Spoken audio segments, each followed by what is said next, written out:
Hello everyone, welcome to Nafi the Educator. It's me, Nafi. എല്ലാവർക്കും മക്കളെ Nafi the educator എന്ന എൻ്റെ യൂട്യൂബ് ചാനലിലേക്ക് സ്വാഗതം. അപ്പം 8ാം ക്ലാസ്സിൽ പഠിക്കുന്ന വിദ്യാർത്ഥികൾക്ക് 8ാം ക്ലാസ്സിലെ സോഷ്യൽ സയൻസിൽ ഓണം എക്സാമിന് ഏതൊക്കെയാണ് ഇമ്പോർട്ടൻ്റ് ആയിട്ട് പഠിക്കുന്നത്, അല്ലെങ്കിൽ ഓണം എക്സാമിന് സോഷ്യൽ സയൻസിൽ ഏതൊക്കെയാണ് ഇമ്പോർട്ടൻ്റ് ആയിട്ട് പഠിക്കുന്നത് പറയാനാണ് വന്നിട്ടുള്ളത്. അപ്പോൾ നിങ്ങൾ ഓണം എക്സാമിന് 4 ചാപ്റ്റർ കംപ്ലീറ്റ് ആയിട്ടുണ്ട്. ആ ഒരു കാര്യങ്ങൾ ആദ്യം മനസ്സിലാക്കി വെക്കണേ.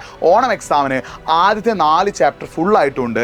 5ാമത്തെ ചാപ്റ്ററിന് ഒരു ക്വസ്റ്റ്യനൊക്കെ നിങ്ങൾക്ക് എന്ത് ചെയ്യാം, ഓണം എക്സാമിന് പ്രതീക്ഷിക്കാം. അപ്പോൾ 4 ചാപ്റ്റർ കംപ്ലീറ്റ് ആയിട്ട് നിങ്ങൾ എന്ത് ചെയ്യണം, ഓണം എക്സാമിന് പഠിച്ചിരിക്കണം. അപ്പോൾ 8ാം ക്ലാസ്സിൽ ഓണം എക്സാമിൻ്റെ പോർഷൻ തുടങ്ങി എത്രയാണ്, 4 ചാപ്റ്റേഴ്സ് ഉണ്ട്. ഈ 4 ചാപ്റ്റർ നിങ്ങൾ കംപ്ലീറ്റ് ആയിട്ട് നിങ്ങൾ എന്ത് ചെയ്യണം, പഠിച്ചിരിക്കണം. അപ്പോൾ അതിൽ 1ാമത്തെ ചാപ്റ്ററിൽ നിന്ന്, അതായത് 1ാം ചാപ്റ്റർ ഏതാടാ, ഇൻവേഷൻ ആൻഡ് റെസിസ്റ്റൻസിൽ അധിനിവേശവും ചെറുത്തു നിൽപ്പും എന്നുള്ള 1ാമത്തെ ചാപ്റ്ററിൽ നിങ്ങൾ ഇത്രയും കാര്യങ്ങൾ ഓർത്തു വെക്കണം കേട്ടോ. അതായത് ഈ 1ാമത്തെ എന്താണ്, പോർച്ചുഗീസ് കോൺട്രിബ്യൂഷൻ, അതായത് പോർച്ചുഗീസുകാരുടെ സംഭാവന അല്ലെ, പോർച്ചുഗീസുകാർ എത്തിയ ശേഷം എന്തൊക്കെ സംഭാവനയാണ് അവർ തന്നത്. പിന്നെ Dutch and battle of Colachel, ഡച്ചുകാരും കൊളച്ചൽ യുദ്ധവും മാർത്താണ്ഡവർമ്മയെ കുറിച്ചൊക്കെ നിങ്ങൾ എന്ത് ചെയ്യണം, ഓർത്തു വെക്കണം. പിന്നെ ഹോർത്തൂസ് മലബാറിക്കസ് അല്ലെ, ഇന്ത്യയിലെ പക്ഷിലതാദികളെ കുറിച്ച് ചെയ്തിട്ടുള്ള പുസ്തകമാണ് എന്ത്, ഹോർത്തൂസ് മലബാറിക്കസ്. പിന്നെ ബ്രിട്ടീഷ് ആൻഡ് ആംഗ്ലോ വാസിലെ ആംഗ്ലോ യുദ്ധങ്ങൾ, ടിപ്പു സുൽത്താനുമായിട്ട് അടക്കം നടന്നിട്ടുള്ള ആംഗ്ലോ യുദ്ധങ്ങൾ നിങ്ങൾ പഠിച്ചിരിക്കണം. അതുപോലെ ടാക്സ് പോളിസി, നികുതി നയം നിങ്ങൾ പഠിക്കണം. പിന്നെ neelam revolt, Munda rebellion and Attingal revolt അല്ലെ, നീലം കലാപം, മുണ്ട കലാപം, ആറ്റിങ്ങൽ കലാപം എന്നിവ പഠിച്ചിരിക്കണം. പിന്നെ 1857 revolt, reason and people and റിസൾട്ടിൽ, അതായത് 1857 കലാപം, ആ കലാപത്തിനുള്ള കാരണങ്ങൾ,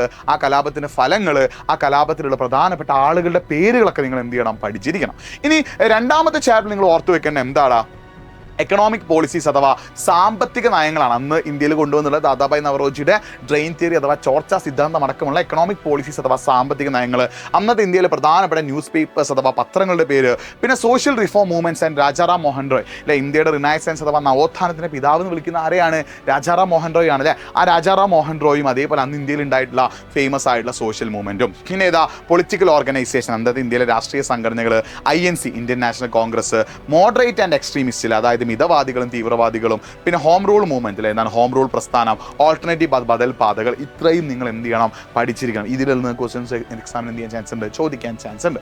പിന്നെ നമ്മൾ 3ാമത്തെ ചാപ്റ്ററിലേക്ക് വരുമ്പോൾ അവിടെ rotation of the earth and Coriolis force അല്ലേ, അതായത് ഭൂമിയുടെ ഭ്രമണവും കൊറിയോലിസ് ബലവും നിങ്ങൾ പഠിക്കണം. പിന്നെ സൂര്യൻ്റെ അയനം അഥവാ അപ്പാര മൂവ്മെൻറ്റ് ഓഫ് ദി സൺ, അതിൽ ഏറ്റവും ഇമ്പോർട്ടൻസ് കൊടുത്ത് പഠിക്കേണ്ടത് equinox, summer solstice and winter solstice അല്ലേ, സമരാത്ര ദിനങ്ങൾ, ഗ്രീഷ്മ അയനാദ ദിനം, ശൈത്യ അയനാദ ദിനം, വളരെ വളരെ ഇമ്പോർട്ടൻ്റ് ആണ്. പിന്നെ സീസൺസ്, നമ്മൾ 4 സീസൺസിനെ കുറിച്ച് പഠിക്കുന്നുണ്ട്, അതിൻ്റെ ഫീച്ചേഴ്സ് ഓർത്ത് വെക്കുക.